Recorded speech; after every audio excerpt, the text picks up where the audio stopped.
If we descend from the macroscopic world to the subatomic scale, past the cellular level down to the basic building blocks, we reach the atom. For decades, physicists attempted to map its internal structure. John Dalton envisioned a solid, indivisible sphere. J.J. Thomson proposed a positively charged jelly studded with negative electrons. Ernest Rutherford proved the positive charge was actually compressed into a dense central nucleus. In 1913, Niels Bohr synthesized these findings into the planetary model. He placed the nucleus at the center, with electrons confined to discrete orbits with quantized angular momentum. But the model faced an immediate contradiction. According to classical electrodynamics, a charged particle undergoing acceleration must continuously radiate electromagnetic energy. Because circular motion requires a constant change in direction, an orbiting electron is in a state of constant acceleration. Under classical laws, an orbiting electron would lose energy and spiral into the nucleus in less than a millisecond. Because matter does not spontaneously collapse, the planetary model is a physical impossibility. To explain why the universe is stable, physicists had to abandon classical mechanics and rebuild the atom from quantum theory. The solution to the atomic collapse required discarding the concept of trajectories.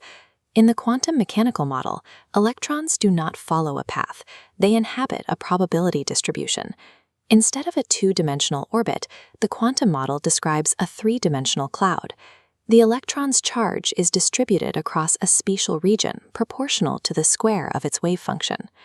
During the 1920s, the physicists gathered here replaced the intuitive rules of the macroscopic world with wave mechanics. They recognized that at the subatomic scale, matter is governed by probability and uncertainty.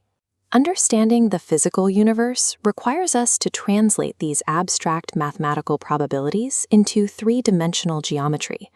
In 1924, Louis de Broglie proposed that electrons exhibit wave-particle duality.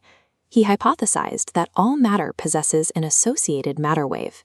An electron can only exist in a stable state if its wave completes a whole number of wavelengths around the nucleus.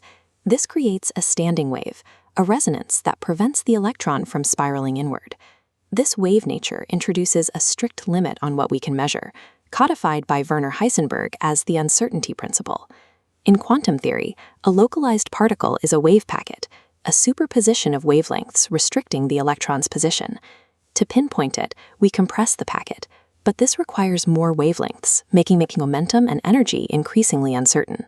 Because we cannot define a simultaneous position and momentum, we must replace the concept of a path with a three-dimensional volume of probability. In 1926, Erwin Schrödinger formulated the wave equation, providing the mathematical framework for these probability clouds. The solution to this equation is the wave function. By squaring the magnitude of the wave function, we find the three-dimensional probability density of the electron, the atomic orbital. We can visualize orbitals using drumhead vibrations.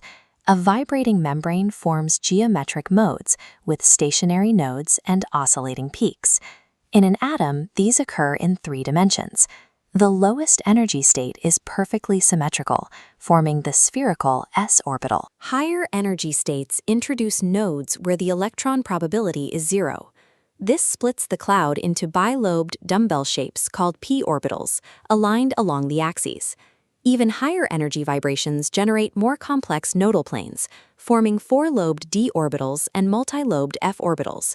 An orbital is not a classical path, it is a mathematically defined volume of probability. To define an electron's state within this architecture, quantum mechanics uses a coordinate system of four discrete quantum numbers. The principal quantum number, n, determines the energy level. As n increases, the electron's average distance from the nucleus grows, creating atomic shells. The azimuthal quantum number, L, dictates the orbital's geometric shape, whether an s, p, d, or f subshell. The magnetic quantum number, ml, determines the orbital's orientation in three-dimensional space. The spin quantum number, ms, describes the intrinsic angular momentum of the electron.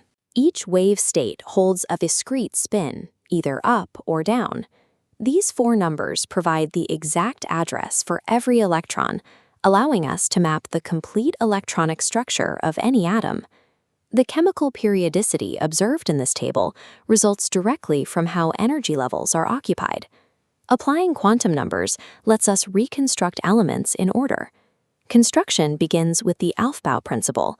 Electrons occupy the lowest available energy state first. Hydrogen places its single electron in the 1s orbital. Helium adds a second to complete the shell. They are constrained by the Pauli exclusion principle. No two electrons can share the same 4 quantum numbers, meaning a single orbital can hold only 2 electrons with opposite spins.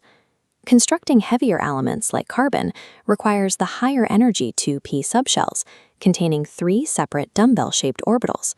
According to Hund's rule, these fill singly first with the same spin, before a second electron enters to pair up.